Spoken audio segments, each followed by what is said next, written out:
kita bisa lihat pasar gitu loh. Caranya gimana? Kita lihat rata-rata misalkan rumah 1, 2, 3 orang buka harga berapa. Jadi dari situ penentuan harga itu bisa laku cepat.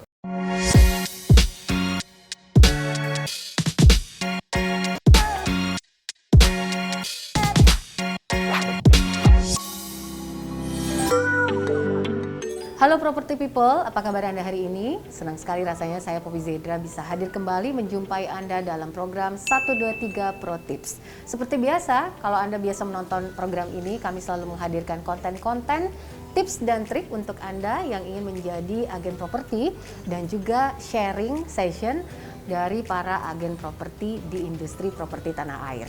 Hari ini saya sudah kehadiran 2 tamu spesial. Ada bersama saya Pak Andre Chia. Ya. Ini Pak Andre, apa kabar Pak Andre? Baik, sehat. Sehat-sehat selalu ya. Sehat selalu. Ini Pak Andre dari Principal Perolan Property. Betul ya. sekali. Ini areanya di mana Pak Andre? Jakarta Barat. Jakarta Barat. Iya. Oke, dan hadir juga Pak Fere Chow. Pak Fere, selamat siang. Selamat siang Mbak Poppy. Apa kabar? Kabar baik. Kabar baik, alhamdulillah ya. Dan Pak Fere ini dari Principal Era Star Rawamangun. Betul. Pak Andre, Ya. udah berapa lama sih jadi agen properti? Saya start itu 2009, waktu masih di bangku kuliah. Oke. Iya, jadi Dari bangku kuliah udah Iya. mulai jadi agen properti. betul. Yang nawarin siapa Pak Andre? Kebetulan saya lihat satu rekan, dia sukses juga di bidang ini. Nah, jadi saya mau mencoba, kebetulan saya juga melihat temen satu angkatan sudah mulai kerja, saya juga rasanya saya juga harus prepare gitu loh. Ya. Jadi saya sudah oke, kira-kira saya sudah cocok dengan bisnis ini, bertemu dengan orang. Saya juga kebetulan hobinya juga kan melihat ini ya, orang bangun rumah, masarin rumah, kelihatannya kan kayaknya Menarik gitu ya? menarik sekali gitu loh. Jadi saya pikir saya juga harus coba ini. Ya memang passion saya tuh dulu sebenarnya memang pengennya itu waktu lagi memilih fakultas ya, kepengennya itu arsitek atau sipil. Oke. Cuma karena kebetulan lulusnya juga dari IPS, jadi mau nggak mau saya harus ambil yang bisa dimasukin dari IPS gitu loh. Jadi saya ambil ekonomi, akuntansi. Oke. Jadi sebenarnya udah nggak nyambung gitu loh. Oh ya, nggak nyambung tapi tetap berkaitan kalau misalnya ngomongin soal Hitung. selling atau marketing ya. Hitungan duit. Hitungan duit ya. Iya, sama. Oke. Nah lalu kenapa betul-betul tertarik di dunia properti? Karena waktu itu melihat keberhasilan atau kesuksesan teman, Iya. lalu terpacu untuk juga ikut menjual, atau memang sebelumnya juga sudah sering menjual sesuatu, atau memang selling taste-nya itu udah ada dari dulu gitu? Kebetulan basic dari keluarga saya tuh pengusaha juga. Ya, mama usahanya baju, papa saya usahanya transportasi. Jadi saya itu melihat kayaknya kalau saya terjun perusahaan jam kantor, office hour gitu, saya rasanya kayaknya ada sesuatu yang saya bisa lebih dari itu gitu loh. Iya, iya. Nah, jadi saya pikir dengan ikut terjun ke bisnis properti ini, saya mau mendapat lebih dari yang pada sepantaran saya, seumuran saya waktu itu udah mulai bekerja di kantoran gitu. Jadi tujuan saya tuh mau jadinya pebisnis properti. Oke, jadi Iya.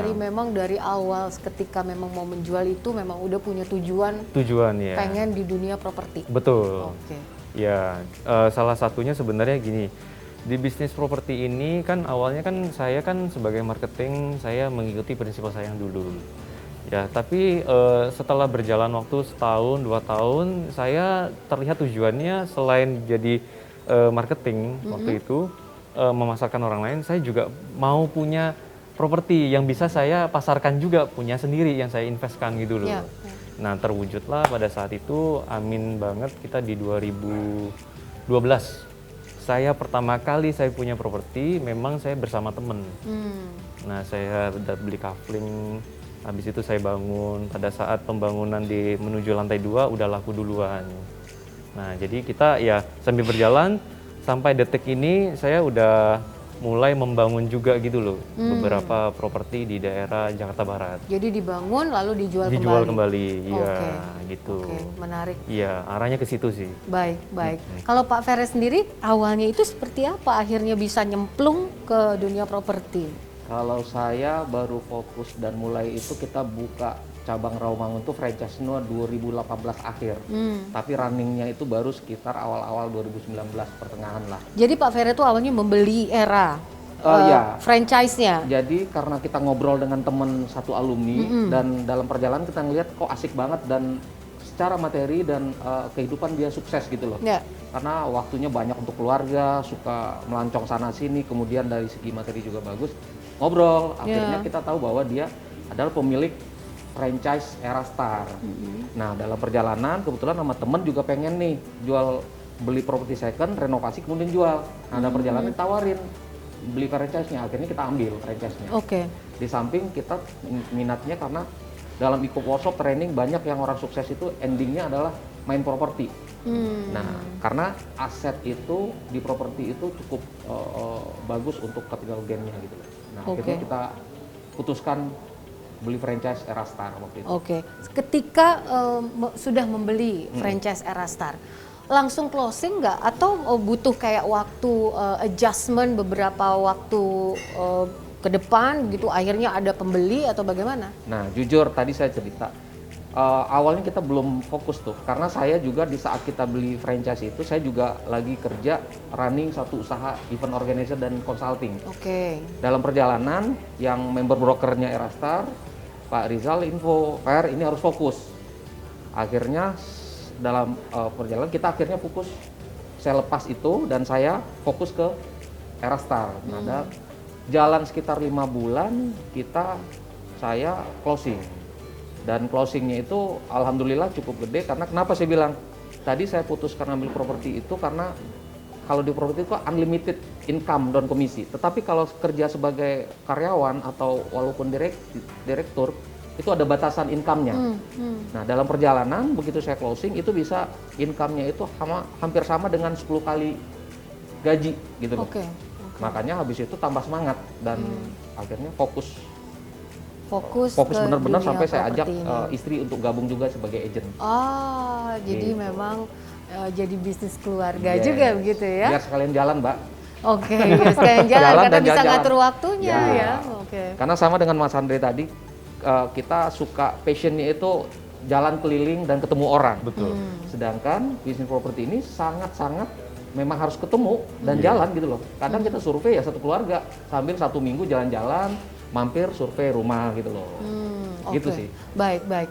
Pak Andre, Iya. kita tahu ya bahwa dunia properti kan memang industrinya juga sempat terpuruk ketika 2019, kemudian 2020 angkanya juga mulai anjlok Iya. karena pandemi. Iya. Nah, tentu saja pasti bukan cuman industrinya yang Iya. terdampak, tapi juga agent juga pasti berpengaruh juga begitu Betul. kan. Nah, pada saat pandemi kemarin, paling tidak sampai kuartal 4 2021 ini, Iya. bagaimana perkembangan angka properti penjualan dari agent Anda sendiri? Waktu 2020 bulan 2 COVID itu kalau nggak salah lagi kita Hype sekali Hype ya. sekali ya. Lalu ada PPKM darurat dan betul. segalanya. Jadi kan pada saat itu kan Indonesia lagi berhadapan itu menyesuaikan ya. Jadi kita yang sebagai broker ini pada saat itu sebenarnya karena ada pembatasan sosial Ya. berskala besar. Jadi kita pada saat bulan 2 akhir, bulan 3 awal itu masih mengikuti maksudnya peraturan pemerintah lah. Ya, sampai detik ini juga kita masih mengikuti peraturan pemerintah. Cuma kita ini kan bisnis yang dibutuhkan orang lain gitu loh. Kehadiran kamu ini penting bagi kita. Karena jasa ya. Jasa. Ya. Jadi pada saat pandemi sebenarnya ya kita dibatasi oleh pemerintah skala besar. Tapi kita berbicara penjual dalam keadaan itu kaget. Waduh, saya tiba-tiba bisnis saya turun. Sedangkan saya harus bayar cicilan. Nah, kita ini hadir. Jadi mau tidak mau karena kita hadir, bisnis ini sebenarnya di broker tetap jalan gitu loh, Bu. Jadi selama saya mengikuti protokol kesehatan, terus dengan gaya saya berjualan juga, kita kan kalau visit satu rumah paling 2-3 orang. Ya. Jadi sebenarnya pada saat mulai pandemi itu tetap jualan gitu loh, Bu. Grafiknya sebenarnya memang pada saat itu agak sedikit landai. Pada saat Maret pertengahan kita udah mulai naik lagi gitu loh. Ya. Karena kita udah mulai menyesuaikan. Jadi saat ini sudah mulai Sampai detik ini, banyak offering lagi. Juli memang grafiknya turun lagi. Pada saat awal Agustus udah mulai naik lagi gitu loh Bu. Orang Jakarta di Barat ya, kalau menurut saya mereka itu selain uangnya di aset, mereka juga pegang tunainya juga banyak gitu. Jadi sebenarnya daya belinya juga bagus, daya jualnya juga bagus. Jadi kita broker, pinternya kita mengikuti protokol baru bisa kita jualan. Oke, Gitu menarik sih. ya. Yes, iya. Kalau Pak Ferry sendiri, areanya di mana Pak Ferry? Kita area Jakarta Timur plus bagian Kelapa Gading sama ada ke melebar dikit ke Bekasi dan Cibubur. Oke. Ya selama PPKM ini, alhamdulillah terakhir kita meeting dengan Era Indonesia, kita di-appreciate karena termasuk growth-nya tinggi. Per bulan ini sudah growth-nya sekitar 60% dari tahun lalu. Artinya PPKM juga tidak menghambat produktivitas Penjualan kita. properti Iya. ya. Oke, jadi kalau kita bisa simpulkan ini angkanya cukup stabil sebenarnya walaupun sempat drop di 2020 ya tadi Pak Andri bilang Betul, di Juli ya. iya. Karena adanya PPKM darurat. Iya. Nah, ini nih, kadang kan ketika kita ngelisting misalnya kita beriklan gitu ya. Banyak juga mungkin pengalaman agen-agen properti yang mungkin jualannya nggak laku. Nah, ada strategi nggak? Mungkin Pak Andre dulu yang bisa di-sharing apa strateginya sehingga listing itu bisa dilirik kemudian akhirnya cepat laku. Karena kan 30 menit itu luar biasa loh. Iya. Jarang-jarang loh orang bisa laku 30 menit. Iya.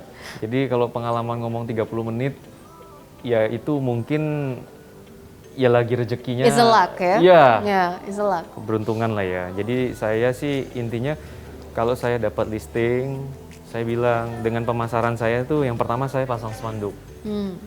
Kedua saya beriklan di website Rumah 123. Nah salah satunya yang saya inilah utamakan gitu ya. Ya, ya. Pada saat oke, dari penjual setuju saya pasang. Kita kasih gambaran bahwa Pak pasaran harga properti Bapak senilai segini. Pada saat tata tahun segini saya jualin segini.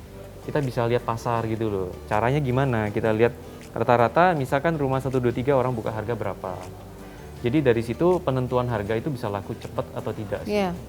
80% kalau kita menjalankan pemasaran properti, kasih informasi yang tepat, itu udah pasti bisa laku punya Bu.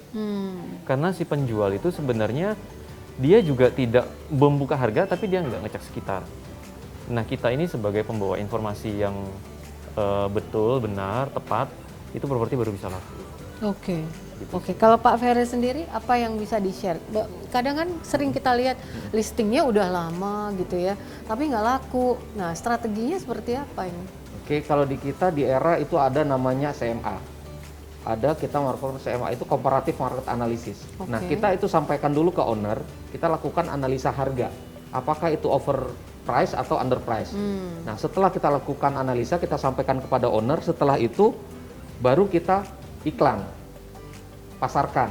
Ya. Nah, pasarkan dan iklan ini itu ibaratnya alat pancing kita. Ya, ya. Nah, kemudian habis itu baru respon iklan. Nah, bisnis proses properti itu kan simple begitu aja. Ya. Tanggapan terhadap orang yang mau melisting, kita survei, kita analisa, kita iklankan, kita respon dari buyer.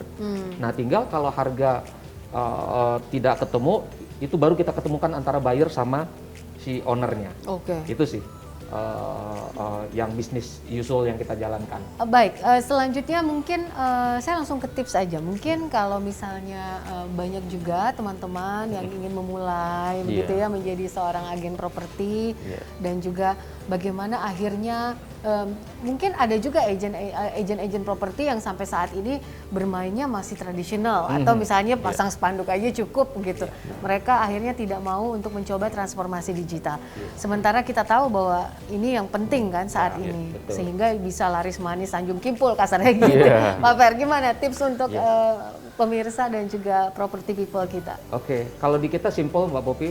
Di kantor saya wajibkan setiap marketing yang bergabung itu wajib mempunyai satu portal properti, minimal satu. Satu portal properti. Minimal. Oke. Nah, sedangkan kan sekarang saat ini ada beberapa banyak portal properti lah. Karena kenapa? Percuma kita survei, melisting kalau tidak dipasarkan. Kalau cuman spanduk doang, itu berarti kan yang merespon hanya orang lalu lalang. Nah, tetapi saat ini zaman digital, orang udah sangat nyaman dengan handphone, Betul. otomatis peran portal properti sangat penting. Makanya kita wajibkan mereka mempunyai satu portal properti. Nah, kemudian salah satu saat ini nih yang saya baru kemarin saya tonton di YouTube bahwa Rumah 123 sendiri sekarang sudah ada feature bagus nih. Nah, kenapa saya bilang begitu? Kendala dari sebagian orang adalah merespon dari iklan yang dia pasarkan. Nah, sekarang dengan adanya feature klien di aplikasi Rumah 123, saya gampang. Saya ngelihat orang itu merespon dari via email, WhatsApp, atau telepon. Sehingga kita langsung direct merespon dan memfollow up leads yang masuk ke iklan kita. Oke, jadi Itu lebih dimudahkan dan- dimudahkan ya. Yes, Jadi lebih internet friendly juga gitu ya. Oke, kalau Pak Andre? Jadi gini, prinsip bisnis ini kita bergandengan dengan satu nama agent properti. Saya kan Paraland Property, dari Bapak kan Era. Yes. Jadi saya tekanin ke marketing saya, di pekerjaan ini adalah kita tokonya sudah ada. Pada saat kita membuka toko, tapi produknya kita nggak ada, itu toko mati, Bu. Ya. Ibaratnya berarti dalam pekerjaan ini kita harus punya listingan. Nah, jadi pada saat kita punya listingan, kita dengan area digital seperti sekarang ini, ya kita harus mengiklankan di Rumah 123 gitu loh, Bu. Baik. Rumah 123, portal satu-satunya yang saya bilang kita wajib membeli fitur-fiturnya juga. Jadi pada saat kita member, tapi kita hanya mengandalkan inputan biasa, listingannya, kuotanya berapa, tapi tidak berlangganan fitur, juga tidak membantu gitu loh, Bu. Nah, jadi kita setidaknya pertama harus punya listingan, Ya. kedua kita harus memasarkannya secara digital, Ya. dan kita harus berlangganan fitur. Baik. Ya, seperti Jadi saya lakukan di langganan model fitur juga. itu penting ya. Penting. Oke. Penting, Bu. Karena apa ya? Betul. Kontinuitas juga gitu Betul. ya dan konsisten ya. Betul. Kita kan harus show, Ya. tunjukkan ke orang. Pada saat kita ada diri kita sendiri dan produk kita di halaman terbelakang, bagaimana orang mau mengetahui produk kita. Jadi maka itu kita wajib membeli fitur. Baik. Menurut saya sih seperti itu. Oke, jadi yang pasti konsisten, kemudian menjaga kepercayaan customer ya, itu bisa menjadi satu kunci sehingga jualannya makin moncer dan juga jadi Iya, cuan gitu ya. betul. Oke. Follow up, Mbak. Kadang sekarang kan dengan adanya feature yang di klien itu saya ngelihat follow up di situ ketahuan. Habis itu langsung di kategori itu sama 123 tuh bagus Iya, tuh sekarang. iya, iya. Jadi ini responnya lanjut atau cut atau perlu follow up lebih lanjut. Follow up Nah, itu lebih enak lanjut. sehingga kita tidak terlalu repot untuk buka-buka agenda atau laptop lagi gitu. Oke. Hanya di aplikasi bisa langsung ketahuan ini statusnya terakhir customer minta di follow up ulang atau sudah tidak minat gitu. Nah, Iya, itu dia ya. Jadi manfaatkanlah teknologi sebaik-baiknya karena saat ini transformasi digital adalah satu kunci ya untuk kesuksesan Betul. maupun buat selling dan juga marketing tools ya untuk Ya. kita bisa lebih moncer lagi di tahun-tahun selanjutnya. Betul. Baik, Pak Andre dan juga Pak Vere, terima Iya. kasih sudah berbagi tips dan juga Sama-sama. sharing discussion Sama-sama. bersama kami dalam Iya. 123 Pro Tips. Iya. Saya juga ingin ingatkan untuk Anda semua, jangan lupa like, share, dan komen di video ini karena kami akan selalu memberikan informasi, tips, dan juga trik untuk Anda dari dunia properti di tanah air. Nah, mulai dari nyari sampai nempatin rumah baru pastinya di rumah123.com karena kami ada buat kamu. Saya Poppy Zedra beserta tim yang bertugas mengucapkan terima kasih atas perhatian Anda. Sampai jumpa.